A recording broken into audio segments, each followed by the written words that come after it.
Praise the name of the Lord. Hallelujah. Lord Jesus, we exalt you. Hallelujah. We bless your holy name, Lord. We magnify you, Jesus of Nazareth.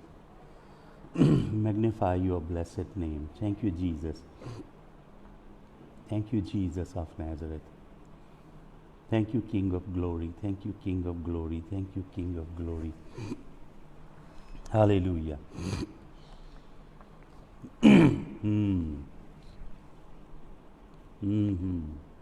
Hallelujah. आइए प्रभु का धन्यवाद करें. Hallelujah. Thank you Jesus. धन्यवाद. Lord, we bless your name, we praise your name, we praise your name, we praise your name. Jesus of Nazareth, we magnify you. Hallelujah. Hallelujah, hallelujah, hallelujah, hallelujah. Hallelujah. Hallelujah. Thank you, Jesus. Hallelujah. धन्यवाद यीशु मसीह. Thank you, Lord Jesus. सबको जय यीशु मसीह की. The Lord bless you all very richly and in a very, very powerful manner. Hallelujah. Through this fellowship. Yesu Chanan मेरी जिंदगी दा. गाइए मेरे साथ. यसु चानन मेरी जिंदगी दा. ओ लो है मेरे आरामां दी. ओ लो है मेरे रामां दी. जिथे नसदे दूर हनेरे ने. रही हद ना मेरेयां चावां दी. यसु चानन मेरी जिंदगी दा. यसु चानन मेरी जिंदगी दा. ओ लो है मेरे आरामां दी. ओ लो है मेरे आरामां दी. जिथे नसदे दूर हनेरे ने.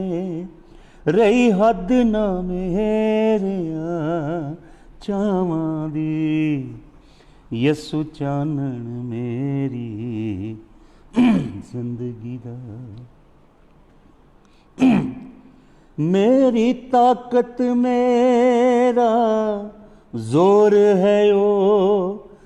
मेरे कोल इबलीस दा तोड़ है ओ. मेरी ताकत मेरा जोर है ओ. मेरे कोल इबलीस दा तोड़ है ओ.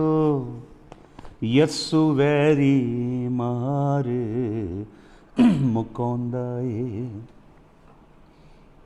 यसु वैरी मार मुकांदा ए. बन ताकत मेरियां बावां दी. बन ताकत मेरियां बावां दी. जिथे नसदे दूर हनेरे ने. रही हद ना मेरेयां चावां दी. यसु चानन मेरी जिंदगी दा. यसु चानन मेरी जिंदगी दा.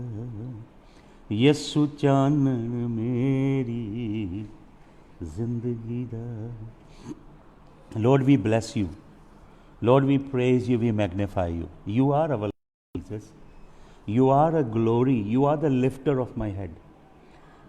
I bless you. My glory and the lifter of my head. my glory and the lifter of my head. But thou, O Lord, art a shield to me, my glory and the lifter of my head. My glory and the lifter of my head. Thank you, Lord. Lord Jesus, I plead your blood over this telecast. Lord, you will deploy your angels. Your word shall be disseminated to every heart. Those who will hearken unto your voice now through these live waves, and those who will hear me later, and many who would hear much, much later, but your anointing will speak to their hearts. Open up your word, Lord.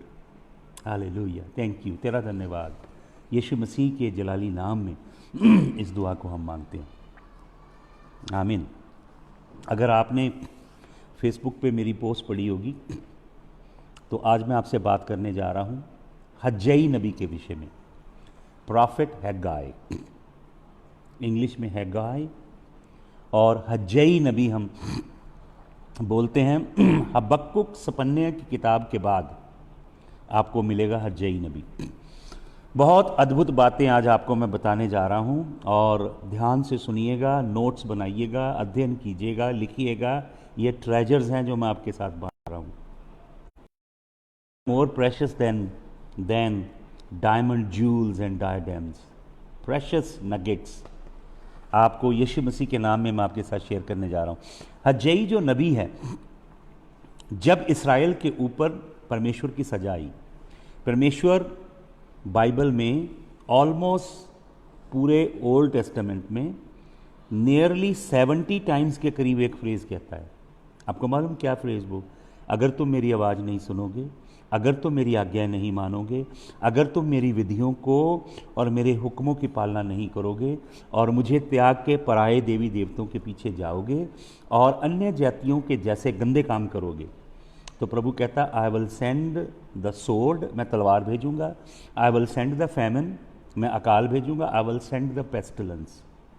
ये corona वही pestilence है। प्रभु कहता, मैं तलवार भेजूंगा, sword, अकाल भेजूंगा, pestilence भेजूंगा। और चौथी चीज़ आपको मालूम प्रभु क्या कहता है? प्रभु कहता है, I will send the beasts. Punjabi Hindi में लिखा जानवर, इंग्लिश में लिखा बीस्ट, लेकिन अगर ध्यान से आप उसका अध्ययन करेंगे हिब्राइक पर्सपेक्टिव में, बीस्ट का मतलब होता है बड़ी सरकारें, हुकूमतें, सल्तनतें, एम्पायर्स जो तुम्हें कुचलेंगी, तुम्हें दबाएंगी। जैसे मिस्र की एम्पायर, जैसे कसदियों की एम्पायर, हित्तियों की एम्पायर, कनानियों की एम्पायर, जैसे गिरगेशाइटों की एम्पायर, जैसे रोमियों की एम्पायर, जैसे यूनानियों की एम्पायर, जैसे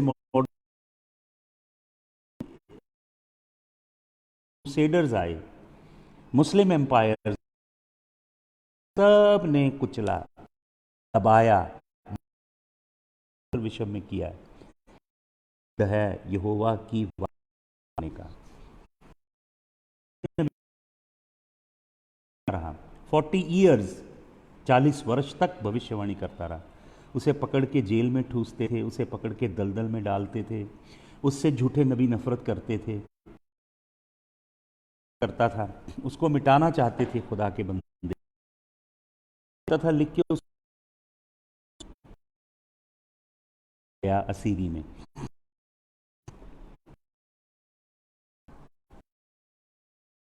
मनी प्रॉस्पेरिटी मनी वाले झूठे इजराइल गया और 70 वर्ष तक इजराइल गुलामी में रहा। परमेश्वर ने कहा था 10 साल जो तुमने 500 साल की जुबलीस को नहीं माना, मैं सजा दूंगा। हालेलुया। और परमेश्वर ने कहा कि 70 गुना करूंगा। आप, मुझे तो नहीं दिख रहा, सभी लोग तो सही हैं, फाइन है। तो क्या लिखा है परमेश्वर के कलाम में कि भविष्यवाणी यशायाह की, जिर्मिया की पूरी हुई। जिर्मिया को सीरी में नहीं लेके गए, दानियल, शद्रक, मेशक और बेदनों को बड़े जवान किए, लेकिन जो थर्ड टाइम गए सीरी में, इज़ेकियल भी चला गया, इज़ेकियल था वो भी चला गया। और ये गुलामी में रहे।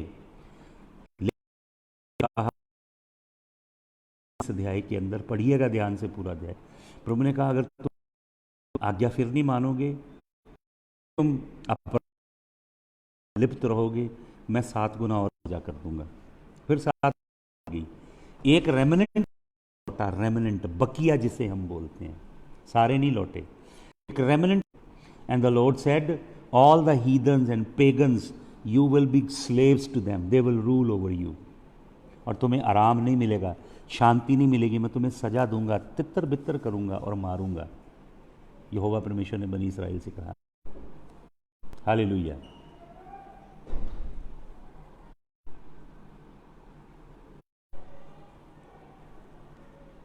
Thank you Jesus. Hallelujah. Please let me know when you guys are on. मुझे मैसेज कीजिए if you are connected now, please send me the messages.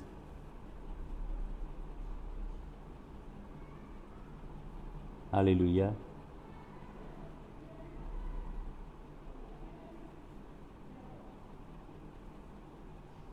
Hallelujah.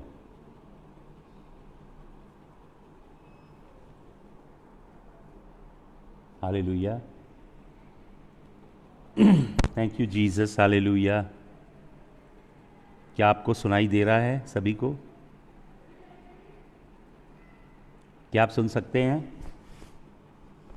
Richa is saying yes, brother Raman is saying yes, Rajat Masih saying voice not clear, Sunita Kaur from Britain is saying yes, Darshan Singh is saying yes, Pawan Virk saying voice problem, Amarjeet Kaur from Jalandhar says it's okay. Hallelujah. Jesus, Papa, please protect our network. Hallelujah.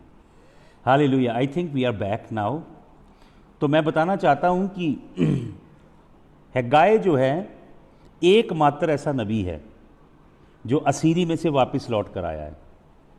जितने गुलामी में गए उनमें से एक नबी, खुदा का सच्चा खादिम, वापस लौट के आया। एजरा लोगों को लाया, नहेमिया लाया, ज़रूब्बाबिल लाया। और मैंने आपको पहले बताया एजरा का काम था याजकों को शुद्ध करना।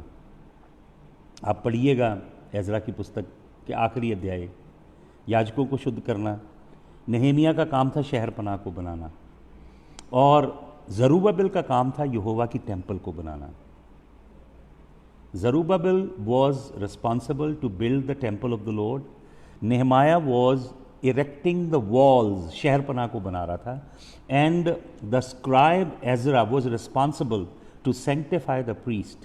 ही was sent by God with a mandate to cleanse the blood line of the priests, ताकि वो हैकल के अंदर यहोवा की सेवा कर सकें। तो हग्गाई एक नबी है जो वापस लौटा है और परमेश्वर की हैकल को बनाया जा रहा है। मैं आपको बहुत अद्भुत बातें आज बताने जा रहा हूँ। परमेश्वर की हैकल को बनाने के लिए अध्यादेश दिया किसने? पर्शिया के राजे ने, जिसका नाम है साइरस। क्रूसू, क्रूसू उसका नाम है, जिसे हम साइरस बोलते हैं। उस राजा ने परमेश्वर के भवन को बनाने के लिए इस्राएली लोगों के फेवर में अध्यादेश लाया, और उसने सभी प्रभु के लोगों को जो बाबुल में पहले गुलाम थे, बाबुल के राजा को इसने हरा दिया। अभी मैं सारी स्टोरी आपको बताता हूं, अद्भुत कहानी है।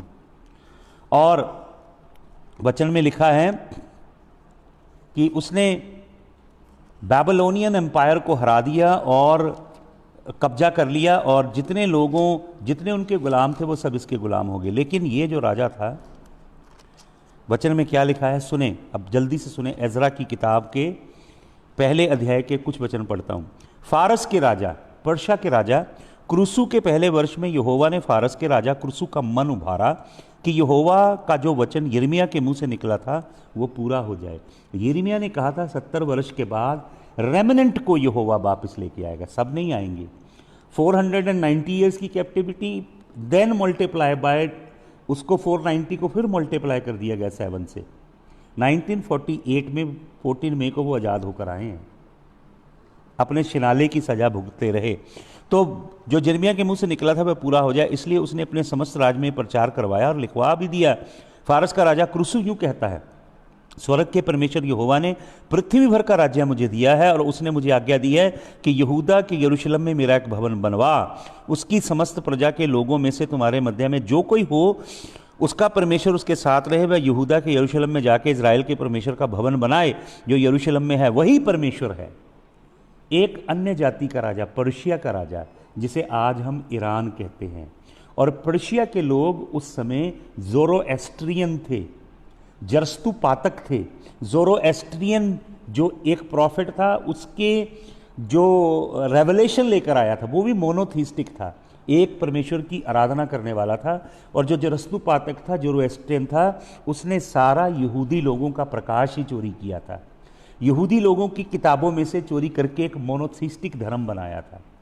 और आपको मालूम ज़ोरोएस्ट्रियन टीचिंग क्या कहती है? ज़ोरोएस्ट्रियन टीचिंग मानती है sons of light and sons of darkness. Zoroastrian teaching मानती है गॉड इज मोनोथीइस्टिक, एक है परमेश्वर। तो ये जो राजा है ये अपने आप को यहोवा का दास कहता है, और यहोवा ने मुझे आज्ञा दी कि उसका भवन बनाया जाए। तब यहूदा और बिन्यामीन के जितने पितरों के घराने के मुख्य पुरुष कौन कौन उठे? यहूदा और बिन्यामीन। बाकी ऊपर के नॉर्दर्न किंगडम के 10 गोत्र नहीं लौटे। उनका अधर्म बड़ा था और उनकी सजा बड़ी थी। तो आगे आप पढ़िएगा, राजा ने शाही, ये पूरा अध्याय पढ़िएगा, मेरे पास अभी समय नहीं। राजा ने रॉयल डिक्री दी, राजा ने बहुत सारा पैसा दिया, सोना चांदी दिया, राजा ने बहुत सारे इंतज़ाम किए, और राजा ने लेटर लिख के दिए जितनी किंगडम थी आसपास की, उनके गवर्नर्स के नाम, उनके राजा के नाम, कि इज़राइल का परमेश्वर यहोवा ही परमेश्वर है, और उसकी प्रजा यहूदी लोग उसका भवन बनाना चाहते हैं, उनकी सहायता की जाए। आपको मालूम, ये जो राजा है साइरस क्रूसू, एजरा की पुस्तक में जो ये इतनी बड़ी बात कहता है, ये राजा, इसके विषय में परमेश्वर के दास यशाया ने 200 साल पहले भविष्यवाणी की। कितने 100 साल? 200 साल। जैसे आज 2020 है और मैं 2220 के लिए भविष्यवाणी अभी करूं कि 2220 में कोई विक्रमादित्य राजा पैदा होगा और वो ये काम करेगा, और वैसे ही भविष्यवाणी के अनुसार काम हो, और वो भी यहूदी राजा नहीं, अन्य जाति का राजा। पढ़िए जल्दी से, मेरे संग निकालिए यशाया नबी की किताब, जल्दी से निकालिए यशाया नबी की किताब, यशाया नबी की पुस्तक निकालें, यशाया नबी की किताब, उसका आप 45 चैप्टर निकालिए, यशाया 45। जल्दी से आइए यशाया 45, सुनिए। यशाया 45 के शुरू से पढ़ता हूं। यहोवा अपने अभिषिक्त क्रूसू के विषय में यूं कहता है। क्या कहता है? किसके विषय में? क्रूसू के विषय में। और वो कौन है? अभिषिक्त। हालेलुया। अभिषिक्त। आपको मालूम, यहां पे जो वर्ड है Cyrus the Mashayak, मैशाकियक Hebrew word है, वो डेफिनेट पोजेसिव आर्टिकल लगा है वहां पे। डेफिनेट पोजेसिव आर्टिकल दिखाता है ये मेरा मसा किया हुआ बंदा है। कौन कहता है? सेनाओं का यहोवा। किसके द्वारा कहता है? यशाया के द्वारा। अभी ये बंदा पैदा भी नहीं हुआ, अभी इसका नाना भी पैदा नहीं हुआ। मैं अभी इसकी स्टोरी बताता हूं आपको सारी। उस 200 साल पहले यशाया नबूवत कर रहा है। अभी इस्राएल गुलामी में गया भी नहीं है, अभी बाबिलोन की गुलामी में भी नहीं गया। बाबिलोन की गुलामी के 70 साल पूरे होने के बाद ये मीड्स एंड पर्शियन लोग, मादी और पारसी लोग बाबिलोन को हरा के उनके ऊपर प्रभुता कर लेते हैं, और जो यहूदी वहां पे उनके असीरी में गए होते हैं वो इनके असीर हो जाते हैं। 200 साल पहले खुदा का बंदा यशाया इतनी जबरदस्त भविष्यवाणी कर रहा है। हालेलुया। क्या कह रहा है? कि ये मेरा एनॉइंटेड है।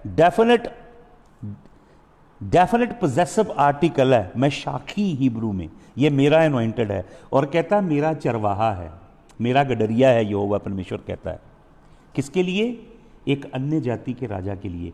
और परमेश्वर का दास यशाया क्या कहता है? यशाया 45:1 में यहोवा अपने अभिषिक्त क्रूसू के, उसका नाम लेता है यशाया, जो बंदे ने 200 साल बाद पैदा होना है। ये राजा का जन्म 200 साल बाद होगा, इसका अभी बाप भी पैदा नहीं हुआ जब यशाया नबूवत कर रहा है। ये होते हैं नबी, जिनके पास यहोवा का कलाम उतरता है।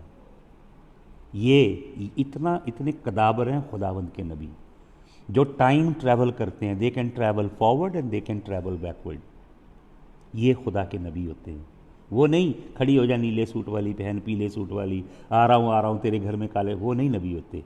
वो भावी की आत्मा से काम करते हैं, फेमिलियर स्पिरिट से काम करते हैं। ये हैं खुदा के कदावर नबी। और देखिए कितनी अद्भुत बात अभी आपको बताता हूँ। लिखा है यहोवा क्या कहता है, मैंने उसके दाहिने हाथ को इसलिए थाम लिया है कि उसके सामने जातियों को दबा दूं और राजाओं की कमर ढीली करूं। यहोवा जो कहता है ना, मैंने उसके राइट हैंड जो है, राइट हैंड सिर्फ प्रभु यीशु मसीह के लिए यूज़ किया गया है। राइट हैंड की अथॉरिटी केवल यीशु की है, परमेश्वर के इकलौते पुत्र की और दत्तक पुत्र की। मुर्दों में से उठने के बाद वो दत्तक पुत्र हो गया, पहले वो इकलौता था। हालेलुया। वही दर्जा परमेश्वर एक अन्य जाति के राजा को दे रहा है, अपने दास यशाया के द्वारा भविष्यवाणी करवा रहा है उस समय जब वो 200 साल बाद पैदा होना है। और बड़ी अद्भुत बात प्रभु कहता है, मैं भी आपको बताऊंगा कि जातियों को दबाएगा और राजाओं की कमर ढीली करेगा। अब मैं आपको हिस्ट्री में थोड़ा लेकर चलता हूँ। हेरोडिटस एक बहुत बड़ा इतिहासकार है, जूइश इतिहासकार है। वो अपनी ट्रीटीज़ के अंदर लिखता है इस राजा के विषय में। मैं आपको बताना चाहता हूँ। मीड्स का एक लिडियन और मीडियन किंगडम है। जब मैं आपको 7 कलीसियाओं के विषय में, जिनको यीशु मसीह ने चिट्ठियाँ लिखवाई, तो मैंने लिडियन और मीडियन किंगडम के विषय में आपको सिखाया है। ये ईस्टर्न यूरोप के राजा थे। ईस्टर्न यूरोप की टेरिटरीज हैं जहाँ पे अलग समय पे अलग अलग राजा राज करते थे। तो मीड्स लोगों का जो राज्य था, एक राजा था, बड़ा खास राजा था, उसका नाम था अस्टेएजीज। वो मीडिया का राजा था अस्टेएजीज। वो लाइक 500 एंड 610 620 की बीसी के अंदर वो राज्य करता था। और जो अस्टेएजीज राजा था, इसकी एक बेटी थी जिसका नाम था मैनाडेन। और इसकी बेटी से राजा बहुत प्यार करता था और इस राजा ने अपनी बेटी की शादी कैम्बेसिस I नामक राजा से करवाई थी, जो अनशान की टेरिटरी का राजा था। अनशान की, आप ये सब कुछ गूगल सर्च करके ढूंढ सकते हैं। केम्बिस द 1, केम्बिस द 2, आपको उनकी डायनेस्टी के राजा मिलेंगे। उनसे शादी करवाई। तो ये जो राजा था अस्टेएजीज, इसको ड्रीम आए, 2 ड्रीम आए। एक ड्रीम में इसने देखा कि बहुत मासिव फ्लड आया और पूरी दुनिया नाश हुई इस फ्लड में। दूसरा इसने ड्रीम ये देखा कि इसने ड्रीम में अपनी बेटी को देखा, मैनाडेन को। मैनाडेन की जो पेल्विक है, चूल्हा जो होता है, वहाँ से अंगूरों की बेलें निकली। ड्रीम में इसने देखा बहुत फल वाली बेलें अंगूर की, और वह पूरी दुनिया में फैल गई। इसने अपने राजाओं के उस समय जादूगर होते थे, एस्ट्रोलॉजर होते थे, भावी कहने वाले होते थे, ने सबको बुलाया। इसके जादूगरों ने, भावी करने वालों ने, भविष्य का ज्ञान रखने वालों ने इस राजा को ये बताया कि तेरे राज्य को खतरा तेरी बेटी के पुत्र से होगा। तेरी बेटी के जो पुत्र जनेगा वो तुझे मार डालेगा, तेरा राज्य हथिया लेगा। तो उसकी बेटी जब गर्भवती हुई, क्योंकि वो राजा से मैरिड थी कैम्बेसिस I से, तो इस राजा ने अपने एक खास बंदे को, जो इसका मंत्री था, भेजा। हेरापेगस नाम था उसका, शायद हेरापेगियस। उसको भेजा और बुलाया कि मैं चाहता हूँ कि मेरी बेटी का जो डिलीवरी है मेरे राज्य में हो। तो अपनी बेटी को उसने बुला लिया और उसने उस मंत्री के हाथ में सौंप दिया कि इसके बच्चे को मरवाना है, पहले पैदा हो जाए फिर मरवा देना है। तो उसने अपने एक बड़े ख़ास बंदे को, उस मंत्री ने, जिसका नाम मिथ्रादस था, मिथ्रादस, उसके हाथ में राजा की बेटी को सौंप दिया और उससे कहा कि जब इसका बच्चा पैदा हो उस बच्चे को मार देना और ये कहना कि इससे मरा हुआ बच्चा पैदा हुआ। तो उस बच्चे की डिलीवरी हुई। एकबटाना, अगर आप देखेंगे तो वो कैपिटल थी एकबटाना। एकबटाना में वो बंदा, मिथ्रादस जिसका नाम था, जब उसकी बेटी ने बच्चा जना तो परमेश्वर ने उसके हृदय को बदल दिया। उसने उस बच्चे को छिपा दिया और उसकी जगह किसी का बच्चा पैदा हुआ, मरा हुआ, वो बच्चा लाके राजा को दे दिया। तो राजा बहुत खुश हुआ कि मेरा खतरा टल गया।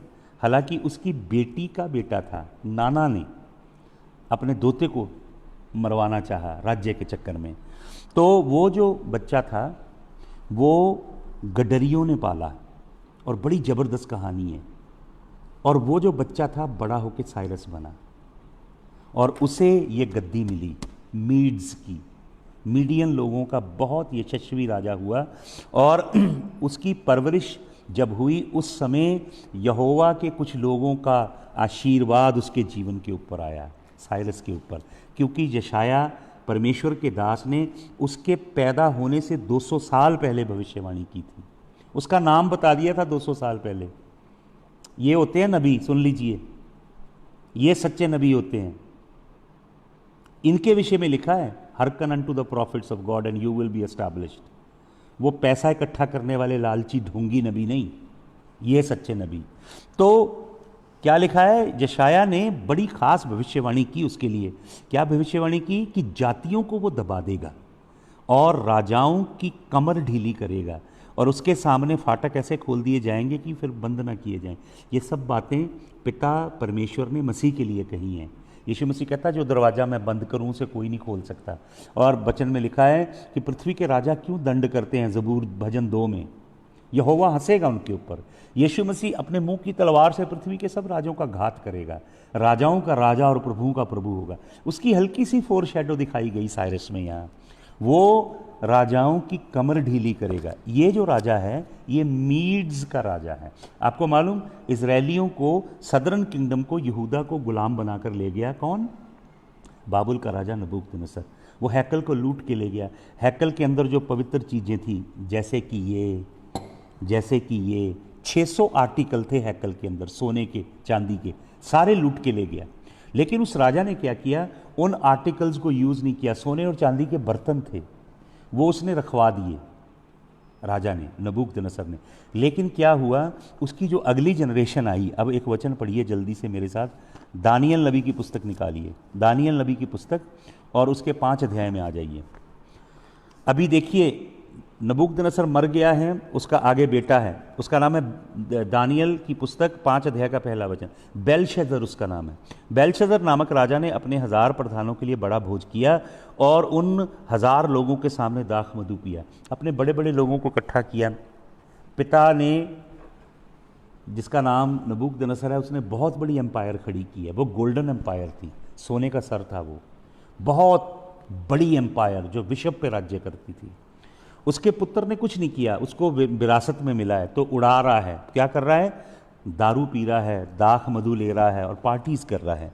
दाख मधु पीते पीते बेलशस्सर ने आज्ञा दी कि सोने चांदी के जो पात्र उसके पिता नबूकदनेस्सर ने यरूशलेम के मंदिर से निकाले थे उन्हें लाया जाए, कि राजा अपने प्रधानों और रानियों और रखेलियों समेत उनमें पिए।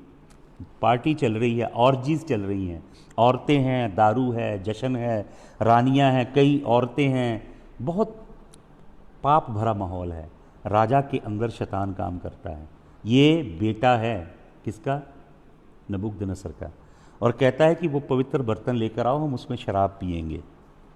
तब जो सोने के पात्र यरूशलेम से परमेश्वर के भवन के मंदिर से निकाले गए थे वह लाए गए, और राजा अपने प्रधानों, रानियों और रखेलियों समेत उनमें दारू पीने लगा। हर तरह का पाप होने लगा। तो क्या हुआ? वह दाख मधु पीकर सोने, चांदी, पीतल, लोहे, काठ और पत्थर के देवताओं की स्तुति कर रहे थे। परमेश्वर यहोवा के पवित्र बर्तनों में, सेनाओं का यहोवा, महाप्रतापी राजाधिराजा, सृष्टि का स्वामी, अति पवित्र परमेश्वर, उसके पवित्र बर्तनों में मदिरा पी रहे हैं, और औरतें नाच रही हैं और जनाकारी के काम कर रहे हैं, और देवी देवता जो लकड़ी के, काठ के, लोहे के, पीतल के हैं, उनके आगे उनका भजन कीर्तन कर रहे हैं, दारू भी पी रहे हैं, पाप भी कर रहे हैं। तो क्या क्या लिखा है? उसी घड़ी मनुष्य के हाथ की सी उंगलियां निकलकर दीपट के सामने राज मंदिर की दीवार के चूने पर कुछ लिखने लगी। तभी क्या हुआ? एक हाथ आया, जलाली हाथ, और राजा ऐसे बहुत बड़े कॉरिडोर में बैठा था, पैलेस में जश्न चल रहा था, देवी देवताओं के आगे पूजा चल रही थी, औरतें नाच रही थी, दारू पी जा रही थी। दीवार के ऊपर इलाही उंगलियां लिखती हैं। क्या लिख रहा था? वह राजा को दिखाई पड़ा। उसे देखकर राजा भयभीत हो गया और मन ही मन घबरा गया, और उसकी कमर के जोड़ ढीले पड़ गए, और कांपते कांपते उसके घुटने एक दूसरे से टकराने लगे। उंगली लिख रही है मने मने तकेल उपसरीन। राजा तुझे यहोवा ने तोला और तेरा बैंड बजा दिया, तेरा न्याय हो गया, तू तोला गया परमेश्वर की तरफ। आपको मालूम यहाँ पे जो वर्ड लिखा है, यहाँ पे ये लिखा है उसकी कमर के जोड़ ढीले पड़ गए। हिब्रू में दो बड़े फेमस शब्द हैं, पतलून ढीली हो जाना जिसे कहते हैं, समझते हैं आप? पतलून गंदी भी हो जाना भी इसे कहते हैं। ये जोड़ जो होते हैं कमर के, लॉइंस ढीले पड़ जाना। जो गट होती है ना आपकी गट, जब आपको खतरनाक समाचार मिलता है तो आपकी गट कांप जाती है अंदर से, तो राजा की गट कांप गई। आपको मालूम क्या हुआ? हिस्ट्री का अध्ययन कीजिए, हिस्ट्री बताती है कि जिस समय राजा ये काम कर रहा है रात के समय, ये जो बाबुल का राजा है, बाबुल के इर्द गिर्द एक दरिया है बहुत बड़ा जो बाबुल को प्रोटेक्ट करता है। तो बाबुल की सिक्योरिटी वो रिवर है, बहुत बड़ा मासिव रिवर है, और उसके अंदर बहुत ज़बरदस्त पानी का फ्लो रहता है जिसे कोई क्रॉस नहीं कर पाता। तो जब ये राजा ये काम कर रहा है, दूसरी तरफ क्या हो रहा है? साइरस नाम का ये राजा है जिसके लिए 200 साल पहले परमेश्वर के दास जशाया ने भविष्यवाणी की है। वो अपनी फौजें लेकर चढ़ाई कर रहा है बाबुल के ऊपर। साइरस क्रूसू राजा वो आ चुका है एक वीक पहले, एक हफ्ता पहले आके इस घटना से उसने अपने फौजियों को तितर बितर कर दिया, एम्बुश में लगा दिया है, और उन्होंने पानी के बहाव को पीछे से रोक डाला है। पानी का बहाव घुटने तक आ गया, घुटने तक। तो जिस रात राजा जश्न मना रहा है और यहोवा की हैकल के पवित्र बर्तनों में शराब पी रहा है, उसी शाम को रात के समय क्रूसू राजा अपनी फौज के साथ दरिया पार करके अंदर घुस चुका है। घुटने घुटने पानी है, वो आराम से अंदर घुस गए हैं। और राजा जब दारू पी रहा है और हाथ लिख रहा है उधर, और उसी समय एक व्यक्ति समाचार देता है कि फौजें अंदर घुस आई हैं, तो राजा के पतलून ढीली हो जाती है। क्योंकि जशाया ने नबूवत की थी, मैंने आपको बताया जशाया नबी ने 45 अध्याय में क्या नबूवत की है कि ये राजाओं की पतलून ढीली करेगा। जशाया नबी की पुस्तक 45 अध्याय के पहले 2 वचन पढ़िए। ऐसा मैंने इसे मसा किया है, मैंने अपने राइट हैंड पे इसे रखा है, ये अन्य जाति का है लेकिन मेरा है, मैंने चुना है, ये मेरा गडरिया है और मैंने इसे मेरा मसा किया है।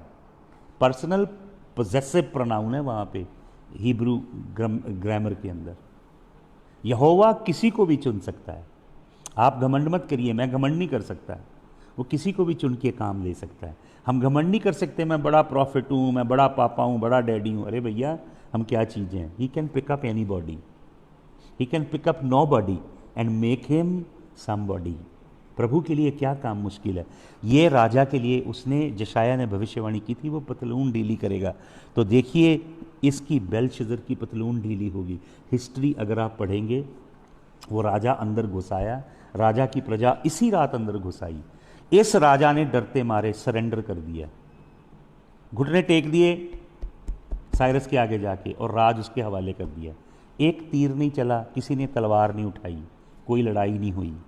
ये राजा का बुरा समय आया था, क्योंकि ये घमंड में, सल्तनत हुकूमत के घमंड में, सोना चांदी हीरे मोती, अपने राजा होने के घमंड में, गुरूर में, और बहुत सारी रानियां, बहुत सारी औरतें, और जिस्मानी काम वासना, काम क्रीड़ा के अंदर लगा हुआ था। और यहोवा का अनादर करता है, जीविते परमेश्वर, सेनाओं के यहोवा का।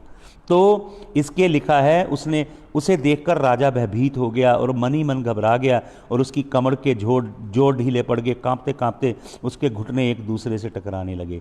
तब राजा ने ऊंचे शब्द से पुकारकर तंत्रियों, कसदियों, अन्य भावी बताने वालों को हाजिर करवाने की आज्ञा दी। जब बेबीलोन के पंडित पास आए, राजा ने उनसे कहा, जो कोई लिखा हुआ पढ़ के उसका अर्थ मुझे समझाए, उसे बैंजनी रंग का वस्त्र और गले में से सोने की कंठमाला पहनाई जाए, और मेरे राज्य में तीसरा वही प्रभुता करेगा। कोई नहीं बता सका, कोई जादूगर, कोई टूना करने वाला, कोई ज्योतिषी, कोई नहीं बता सका। कोई भावी की आत्मा जिसके अंदर थी वो नहीं बता सका, जिनके अंदर पिथोन का रूह था वो नहीं बता सके, किसी को नहीं पता लगा। तो इस राजा की माँ अभी जिंदा है, जो नबूकदनेस्सर की पत्नी है। उसने डैनियल को देखा, डैनियल भी अभी यहीं है लेकिन वो बुजुर्ग हो गया है। अब डैनियल की कोई वैल्यू नहीं है इस बुरे राजा की नज़र में, क्योंकि ये दुष्ट है, औरतबाज है, नशे करने वाला है। जबकि डैनियल की करुणा से ही इसका पिता जब जानवर बन गया था तो वापस लौटा है, डैनियल उसके संग रहा है। तो क्या करते हैं, इसका 13 वचन पढ़ें। तो दानियल को बुलवाया गया, उसकी माता ने बताया कि उसके अंदर कौन है, उसके विषय में क्या कहता है, तेरे राज्य में 11 वचन, दानियल नामक एक पुरुष है जिसका नाम तेरे पिता ने बेलशस्सर रखा था, उसमें पवित्र ईश्वरों का आत्मा रहता है। इनको नहीं मालूम कि वो यहोवा परमेश्वर है। उस राजा के दिनों में उसे प्रकाश, प्रवीणता, परमेश्वर के तुल्य बुद्धि पाई गई, परमेश्वर जैसी बुद्धि है उसके अंदर।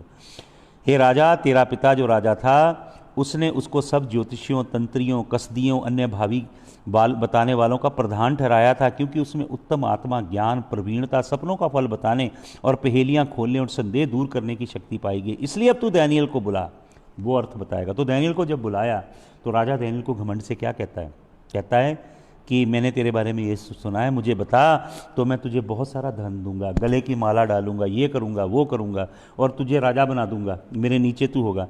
17 वचन में देखिए दानियल क्या कहता है। दानियल ने राजा से कहा, अपने दान अपने पास रख, अपने दान, अपनी भेंटें अपनी जेब में रख। ये होते हैं सच्चे नबी। हालेलुया। आज के नबी होते तो इसे डायमंड पार्टनर बना लेते राजा को, गोल्डन पार्टनर, प्लैटिनम पार्टनर बनाते। इसने क्या कहा, दानियल ने राजा से कहा, अपने दान अपने पास रख, और जो तू बदला देना चाहता है वह दूसरों को दे दे। वह लिखी हुई बात मैं राजा को पढ़कर सुनाऊंगा। उसी रात्रि साइरस आ गया, कब्जा कर लिया। अगले दिन हालेलुया क्या हुआ आपको मालूम, हिस्ट्री पढ़िएगा। दानियल मिला जाके, किससे मिला, क्रूसू से, साइरस से। और दानियल ने यशायाह नबी की किताब जो चरम पत्थर पे लिखी थी, स्क्रोल पे, वो साइरस को दिखाई कि हमारे बुजुर्ग नबी ने तेरे इस आग पैदा होने से 200 साल पहले भविष्यवाणी करके लिखा था। ये वो आश्चर्यचकित हो गया और जीवते परमेश्वर यहोवा के आगे राजा साइरस ने घुटने टेक दिए। देखिए कैसे यहोवा का आत्मा काम करता है, कैसे उसका नाना उसे मारना चाहता था, अस्टेजिस, और कैसे यहोवा परमेश्वर ने उसको बचाया, कैसे यहोवा परमेश्वर उसे बचा के निकाल कर ले आया। Hallelujah, hallelujah. और परमेश्वर ने अपने नबियों की नबूवतों के अनुसार एक एक बात नबूवत की लिखी वैसे पूरी होती है, उसी घड़ी पे होती है, उसी समय पे होती है, उसी जगह पे होती है, जैसे यहोवा परमेश्वर ने कहा है। भविष्यवाणी, सच्ची भविष्यवाणी यहोवा की ओर से होती है। उसमें नबी को ये नहीं कहना पड़ता कि 27 मार्च को चला जाएगा कोरोना, फिर नहीं गया तो फिर कहता है जी होली स्पिरिट ने मुझे मिसलीड किया है। अफ्रीका का एक नबी है जिनके चेले हैं हमारे इधर पंजाब में, जिन्होंने कहा था मार्च में कोरोना को मैं भगा दूंगा, और किसी ने कहा था मैं तो जूते मारूंगा कोरोना को, तुम भी मारो। देखिए मैं आपको सच्चे नबी बता रहा हूँ, इनकी औलाद हैं हम, इनका डीएनए है हमारे अंदर, उनका नहीं है अफ्रीका वालों का, इन नबियों का डीएनए हमारे अंदर है। हज्जाए नबी क्या कर रहा है, पढ़िए हज्जाए नबी की पुस्तक, उसका पहला अध्याय। हालेलुया। टर्न टू हज्जाए, हग्गाई नबी की पुस्तक, हागे नबी की पुस्तक, उसके पहले अध्याय में जल्दी से आइए। दारा राजा के दूसरे वर्ष के 6वें महीने के पहले दिन यहोवा का ये वचन हागे भविष्यवक्ता के द्वारा शालतिएल के पुत्र जरूब्बाबिल के पास। जरूब्बाबिल कौन है? जरूब्बाबिल परमेश्वर का चुना हुआ बंदा है जो हैकल बनवा रहा है। हालेलुया। तो वचन में क्या लिखा है? जरूब्बाबिल के पास जो यहूदा का अधिपति था और यहो सादाक के पुत्र यहोशू महायाजक के पास पहुंचा। सेनाओं का यहोवा यूं कहता है, ये लोग कहते हैं कि यहोवा का भवन बनाने का समय नहीं आया। क्या कहते हैं? यहोवा का भवन बनाने का समय नहीं आया। अभी देखिए हागे नबी की पुस्तक के पहले अध्याय के पहले वचन में किस राजा का नाम लिखा है? दारा राजा। हम किस राजा की बात कर रहे हैं? एजरा की पुस्तक में किस राजा ने भेजा है एजरा नेहेमिया जरूब्बाबिल को वापस? किस राजा ने सोना चांदी हीरे मोती दिए हैं? किस राजा ने स्पेशल डिक्री पास कर दी हैं?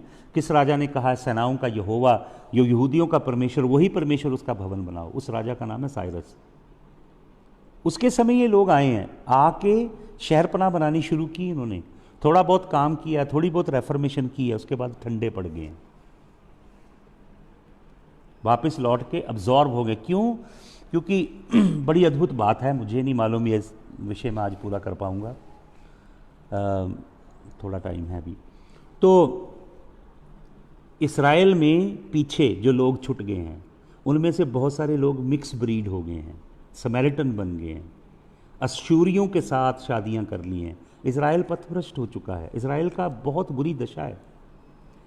टेम्पल तो ख़त्म है, सब कुछ टूट चुका है, कुछ भी नहीं है, शहरपनाह टूट चुकी हैं। और सीरिया का राजा, उसका सेनापति सनबलाट, उसने क्या किया है, अब आप वचन ध्यान से सुनिए।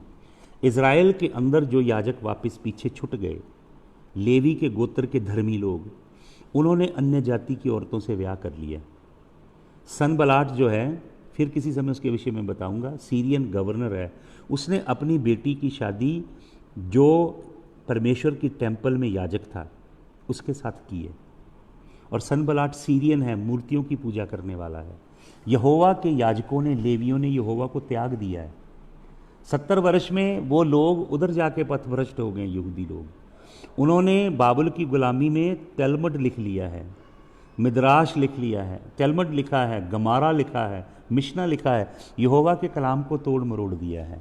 सच्चा कलाम नहीं है। औरल लॉ को, जो मैंने आपको बताया था, एक हलागा होता है, एक हगाडा होता है। उन्होंने यहोवा को धर्म बना के सब कुछ ट्विस्ट कर दिया, ब्लेंड कर दिया। तो प्रभु फिर से बेदारी ला रहा है, खड़े कर रहा है अपने सच्चे बंदों को। लेकिन इसराइली लौट के भी यहोवा का भवन नहीं बना रहे, वापस लौटे हैं लेकिन भवन नहीं बना रहे। तो वचन आता है, सेनाओं का यहोवा यूं कहता है, ये लोग कहते हैं कि यहोवा का भवन बनाने का समय नहीं आया। फिर यहोवा का ये वचन हागे भविष्यवक्ता के द्वारा पहुंचा, क्या तुम्हारे लिए अपने छत वाले घरों में रहने का समय है, जबकि यहोवा का भवन उजाड़ पड़ा है। पैनल्ड हाउसेस के अंदर रह रहे हैं वो, सीलिंग करके बढ़िया घर बना के रह रहे हैं। इतने अब्जॉर्ब हो गए हैं यहूदी वापस लौट के, अपना बिजनेस, अपना कारोबार, अपना कैरियर, अपना काम धंधा फिर से सेटल कर रहे हैं, अपने बच्चों को सेटल कर रहे हैं, अपना बिजनेस फैला रहे हैं, अपना घर, लग्जरी, संसारी चीज़ें इकट्ठी कर रहे हैं, और भूल गए हैं कि यहोवा परमेश्वर उन्हें वापस इसलिए भेजा है कि यहोवा का भवन पुनः बनाया जाए, और जो परमेश्वर इस ऐद के संदूक पे विराजमान है वो वापस अपनी प्रजा के बीच में लौटे। परमेश्वर की हैकल में कुर्बानियों का सिलसिला फिर शुरू हो, परमेश्वर की हैकल में यहोवा के दिए पर्वों को मनाने का समय फिर से आ जाए, और फिर से इजरायली जो लोग हैं उनका आत्मिक जीवन, रूहानी जीवन बहाल किया जाए। लेकिन ये लोग अपने अपने कामों में मशगूल हो गए हैं। जो साइरस राजा का पीरियड भी चला गया है, डेरियस राजा आ गया है। तो क्या लिखा है यहाँ पे, इसलिए अब सेनाओं का यहोवा यूं कहता है, अपनी अपनी चाल चलन का ध्यान करो। तुमने बहुत बोया परंतु थोड़ा काटा, तुम खाते हो परंतु पेट नहीं भरता, तुम पीते हो परंतु प्यास नहीं बुझती, तुम कपड़े पहनते हो परंतु गरमाते नहीं, और जो मजदूरी कमाता है वह अपनी मजदूरी की कमाई को छेद वाली थैली में रखता है। क्यों आशीष नहीं है, क्यों बरकत नहीं है? कारोबार भी कर रहे हो, बिजनेस भी फैला रहे हो, जॉब्स भी कर रहे हो, तुम्हारी औलाद बड़ी तरक्कियां कर रही है, कैरियर ओरिएंटेड हो, संसारिक मटेरियल चीज़ों के पीछे भाग रहे हो, उन्हें इकट्ठा कर रहे हो, लेकिन जिसमें अपनी कमाई रख रहे हो भैया उसके अंदर छेद हैं। सेनाओं का यहोवा तुमसे यूं कहता है, अपने अपने चाल चलन पर सोचो, पहाड़ पर चढ़ जाओ और लकड़ी ले आओ, इस भवन को बनाओ, और मैं उसको देखकर प्रसन्न होऊंगा और मेरी महिमा होगी। यहोवा का यही वचन है। यहोवा परमेश्वर क्या कहता है, आगे पढ़ेंगे तो बहुत खतरनाक वचन है, सजा के वचन है आगे, अगर तुम ऐसा नहीं करोगे। आपको मालूम परमेश्वर का भवन क्यों नहीं बन रहा? परमेश्वर के भवन के लिए सामान, सामग्री, लकड़ी, परमेश्वर के भवन के अंदर अलग अलग सामान जो इस्तेमाल होना है वो मुहैया नहीं हो रहा। आपको मालूम क्यों? क्योंकि लोगों का दिल प्रभु की ओर नहीं है पूरी रीति से। वो बाबुल की गुलामी से आ गए हैं छुट के, कुछ लोग, अभी बकिया आया है, थोड़े लोग आए हैं, लेकिन बाबुल उनके अंदर है। बाबुल का मतलब है संसार और संसार की चीज़ों से प्यार करना, संसार की मटेरियल चीज़ों के पीछे भागना। आपको मालूम राजा दाऊद के विषय में मैं आपको कहता हूँ कि he was a man after God's own heart. परमेश्वर के दिल के मुआफिक था वो, जिसका असली मतलब राजा दाऊद परमेश्वर के दिल के पीछे भागता था। परमेश्वर के दिल में घुसने का मार्ग उसे पता था। उसके दिल की क्या तमन्ना थी? यहोवा के लिए भवन बनाना। यहोवा ने उसे कहा, तेरे हाथ खून से रंगे हैं, तू मेरा भवन नहीं बनाएगा। लेकिन फिर भी उसने खैमा बनाया, जिसके विषय में मैं आज आपको बता रहा था, दाऊद का तंबू। 4,000 से ज़्यादा गाने वाले, 4,000 बजाने वाले, कई हज़ार लेवी, कई हज़ार याजक वहाँ मुकर्रर किए गए। 24 जो कोर्स का याजकों का सर्कल चलाया। हर समय यहोवा की, मैंने आज सुबह दिन में आपको बताया, ऑडियो मैसेज भी दिया, यहोवा के भवन में भजन गाए जाते थे, यहोवा के भजन में साज बजाए जाते थे, यहोवा के भजन में जय जयकार करके चिल्लाया जाता था। यहोवा का भवन अर्थात दाऊद का तंबू, जो तंबू था, वहाँ पे तालियां बजाई जाती थी, हाथ उठा के यहोवा की स्तुति की जाती थी, वहाँ पे होठों की कुर्बानियाँ चढ़ाई जाती थी, जानवरों के लहू वाली बलियाँ नहीं थी वहाँ पे। ऐद का संदूक सबकी पहुँच में था, वहाँ पे नाचा जाता था, वहाँ पे हर्षो उल्लास से यहोवा की स्तुति की जाती थी, हर समय प्रेज रहती थी वहाँ पे, हर समय स्तुति गान रहता था दाऊद के खेमा के अंदर। और आपको मालूम दाऊद के दिल में था कि मैं यहोवा के लिए भवन बनाऊं, और आपको मालूम उसने यहोवा के भवन की पूरी तैयारी की थी, पूरा ब्लूप्रिंट था उसके पास, यहोवा ने उसे दिया था। देखिए दाऊद के विषय में कुछ बातें आज आपको दे रहा हूँ, मेरा टाइम भी हो रहा है लेकिन मैं आपको फिर भी बताना चाहता हूँ। जल्दी से निकालिए पहला इतिहास, फर्स्ट क्रॉनिकल्स, पहला इतिहास उसका आप जल्दी से निकाल लीजिए 22 अध्याय, फर्स्ट क्रॉनिकल्स चैप्टर नंबर 22, पहला इतिहास 22 अध्याय। देखिए दाऊद कौन है, दाऊद क्यों यहोवा दाऊद से इतना प्यार करता है। हालेलुया। उसका नाम मालूम आपको, दोदावाहू हिब्रू नाम है, जिसका मतलब बिलव्ड ऑफ गॉड, जिसका मतलब वो जिसे यहोवा प्यार करता है। He loved God, hallelujah. He was man of flaws and weaknesses, he failed God terribly, but he loved God with every fiber of his being. Oh David, my father is an awesome man of God, hallelujah। देखिए उसका दिल कैसा है राजा दाऊद का। पहला इतिहास 22 अध्याय का 14 वचन आपके लिए पढ़ता हूँ। क्या कहता राजा दाऊद? 13 से पढ़ता हूँ, नहीं 12 से। अब यहोवा तुझे बुद्धि और समझ दे, इसराइल का अधिकारी ठहरा दे, तू अपने परमेश्वर यहोवा की व्यवस्था को मानता रहे। अपने बेटे को कह रहा है, जाने वाला है प्रभु के पास। तू तब ही कृतार्थ होगा जब उन विधियों और नियमों पर चलने की चौकसी करेगा, तब तेरा दिल धन्यवाद से भरा रहेगा। जब यहोवा के नियम, विधियां, आज्ञाएं की पालना करेगा, जिनकी यहोवा ने इज़राइल के लिए मूसा को आज्ञा दी है। हिया बांध, दृढ़ हो जा, डर मत, तेरा मन कच्चा ना हो। सुन, मैंने 14 वचन, सुन मैंने अपने क्लेश के समय यहोवा के भवन के लिए 1 लाख किकार सोना और 10 लाख किकार चांदी और पीतल और लोहा इतना इकट्ठा किया है कि बहुतायत के कारण तोल से बाहर है, और लकड़ी और पत्थर मैंने इकट्ठे किए हैं और तू उनको बढ़ा सकेगा। सुनिए राजा दाऊद, ये राजा दाऊद की पर्सनल, राजा दाऊद ने खुद परमेश्वर का भवन बनाने के लिए अपनी ओर से कितना सोना इकट्ठा किया है, सुनिए ध्यान से। मैंने परमेश्वर यहोवा के भवन के लिए 1 लाख किकार सोना, किकार है इसे टैलेंट बोलते हैं, अब ध्यान से सुन लीजिएगा। 1 लाख किकार को टैलेंट बोलते हैं। 1 लाख टैलेंट, एक टैलेंट होता है 75 पाउंड का, और 1 पाउंड होता है 14.0194 किलो। 14 किलो ले लीजिए, 34 किलो ले लीजिए। एक टैलेंट, एक किकार 75 पाउंड का होता है, 1 पाउंड 34.0194 किलो का होता है। 34 किलो ले लीजिए। 1 लाख पाउंड, 1 लाख पाउंड नहीं, मतलब 1 लाख टैलेंट, और एक टैलेंट में 75 पाउंड होते हैं। 75 लाख पाउंड सोना है। हालेलुया। आपको मालूम ये कितना बनता है? ये देखिए कितना बनता है। ये बनता है जो आपके 1 लाख किकार सोना कितना बनता है, उसको एक किकार जो है वो आपका है 34.0194 किलो। इससे आप मल्टीप्लाई कर दीजिए। 1 लाख को 34 से मल्टी कर दीजिए, गुना कर दीजिए। 34 लाख किलो सोना उसने पर्सनल रखा है प्रभु के लिए, और इससे 10 गुना ज़्यादा चांदी है। और जो पीतल है और जो तांबा और लोहा है उसका तोल नहीं हो सका। राजा दाऊद पर्सनल दे रहा है, शाही खजाने से नहीं है, ये राजा दाऊद की पर्सनल कंट्रीब्यूशन है। आपको मालूम, मैं फिर किसी समय इस पे आपको अध्ययन करके बताऊंगा। मैंने इसकी पूरा अध्ययन किया है, राजा सुलेमान की बनाई गई जो यहोवा के लिए अद्भुत टैब सेंचुरी है।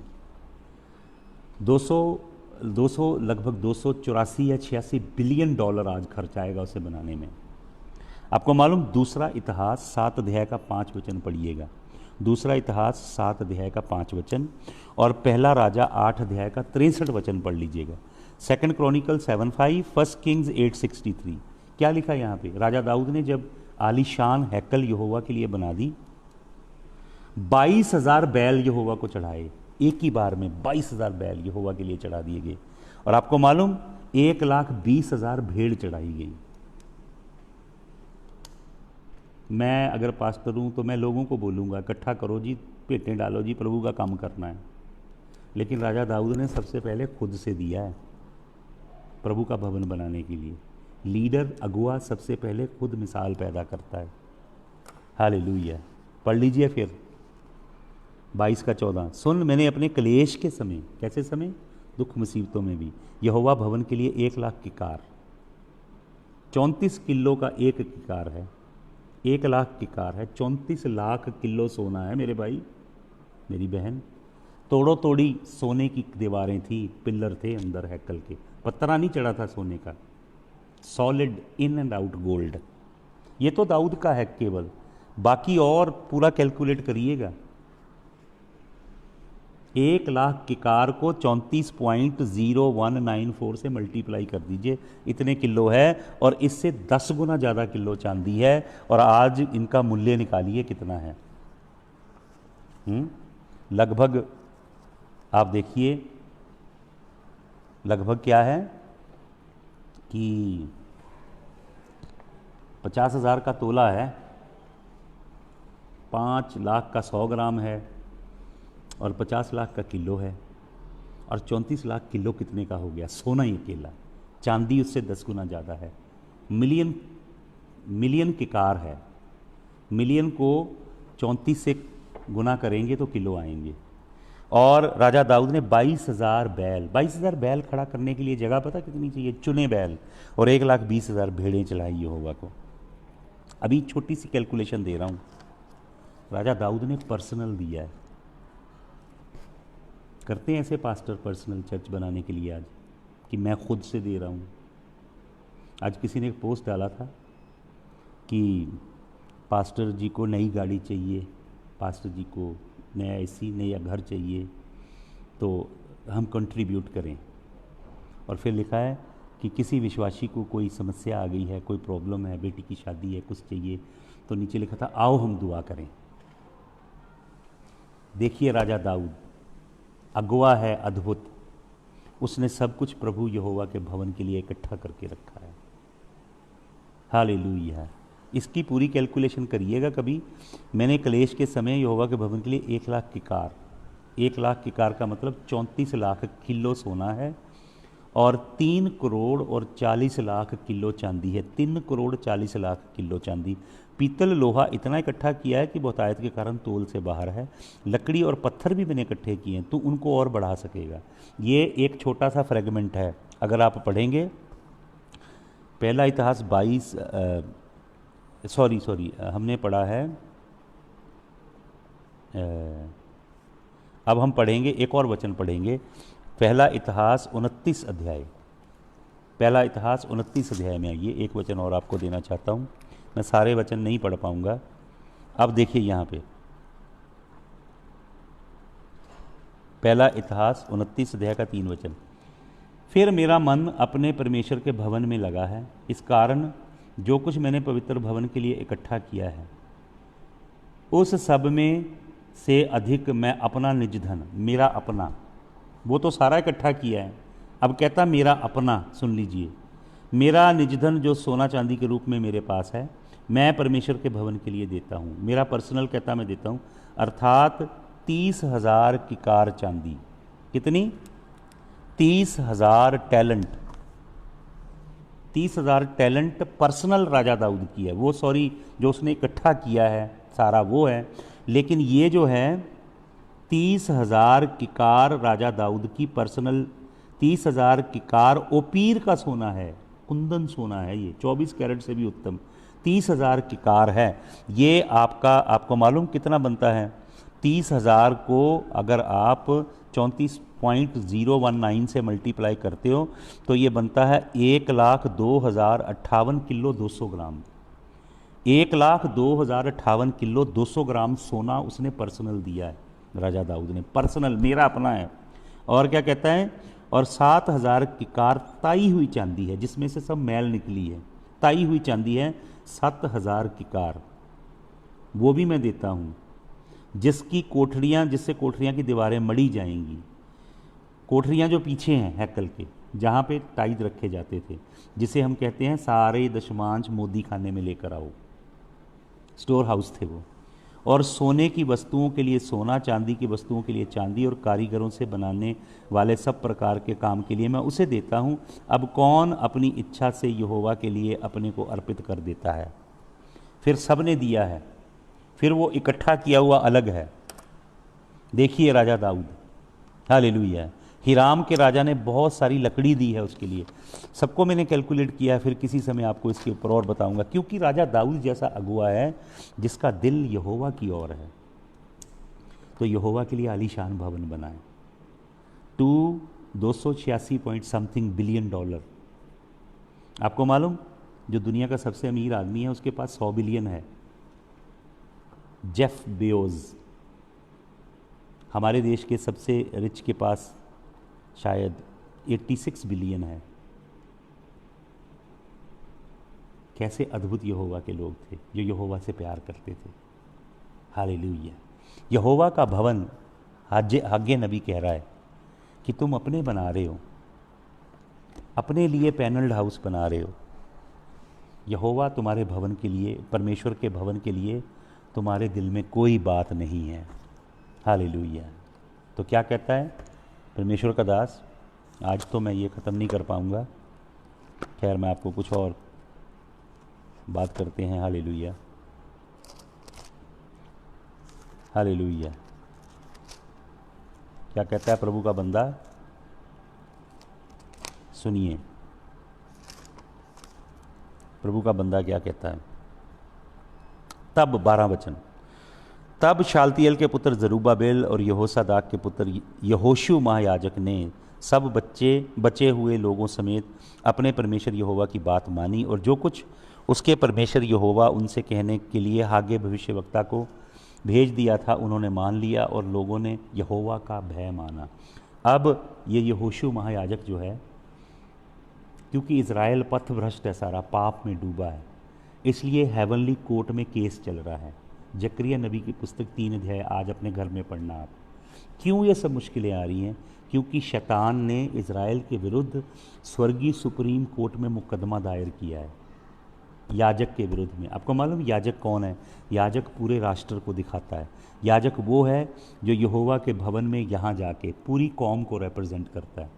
पूरी कौम के विरुद्ध में शैतान मुकदमा चला रहा है। जकरिया नबी की पुस्तक 3 अध्याय पढ़िएगा।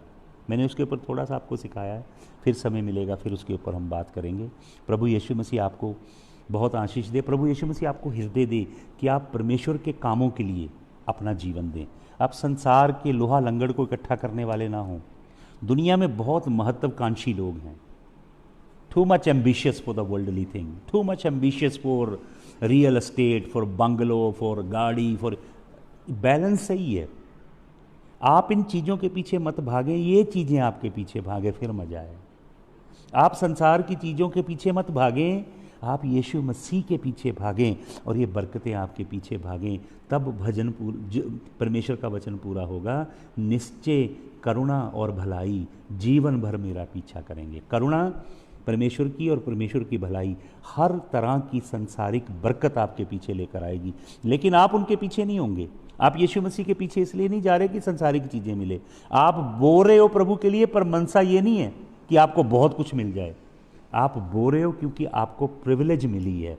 आप बो रहे हो, प्रभु से कह रहे हो मैं सोर्स नहीं हूँ, सोर्स आप हो, मुझे आपसे मिला है, मैं आपसे मिले हुए में से बो रहा हूँ ताकि मैं आप जैसा बनूँ। क्योंकि पिता बोने वाला है, पिता देने वाला, ताकि हम देने वाले बने पिता के लिए, देना सीखें परमेश्वर के लिए, परमेश्वर के राज्य के लिए।